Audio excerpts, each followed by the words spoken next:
So there was something you were telling me in the past about your mom and what happened in the blackout in 2003 that really moved you, and just your mom and what you observed there that might have contributed to this choice. Yeah, there's certainly there's lots of things that led me to this. My personal coach saying after talking about it for 10 years, you had to do it or else, you'd regret it the rest of your life. The summer blackout of 2003, which I do credit with, the real catalyst behind this. That day, as 50 million people on the eastern seaboard of North America lost power for 2 to 7 days, initially what you saw was the kindness of the human species during times of crisis. We've seen it again during COVID-19.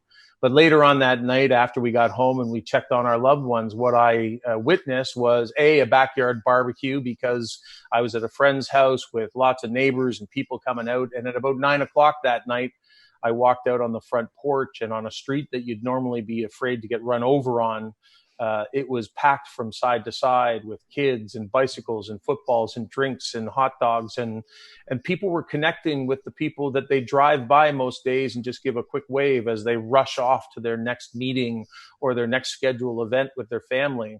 And the reality is, what I recognized that night is what we need are catalysts, because we live in this fast-paced, distracted, and pressure-filled world. We need somebody to say, hey, this weekend, we're all getting together, because when we all do something, like we're all going through COVID-19, we're talking about the fact that people are talking to each other on the street. Loneliness levels haven't gone up during COVID, which is amazing. Wow. Because we're more isolated. But really what's happening is we're actually talking to the people closest to us more often than we have in a long time. And so there are silver linings coming out of COVID-19, and it might be the heightened awareness that we all have in that we need each other. But the other story that you were mentioning is my mom grew up in Northern Ireland in the Second World War, and she always told me about the way people got through challenging times. And in the Second World War, it was all about your neighbors and coming together, whether that was food, whether that was shelter, whether that was childcare, whether that was work, finances. Somebody had a baby you needed to build on a new addition on the house. People came together. We've lived in the greatest growth era in the history of the world over the last 50, 60 years. And yet at the same time, we created the most individualistic society in history. And now we're waking up because we're going through a crisis like the pandemic and going, hold on a second. I actually need my neighbor. I have to trust him to do the right thing for COVID-19. We are all in this together.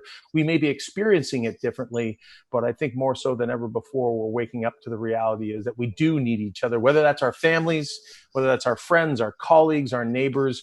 We are in this together, and together we can make the world a happier and healthier place if we can get people connected and building that human connection that creates the empathy and compassion that makes it better for everyone.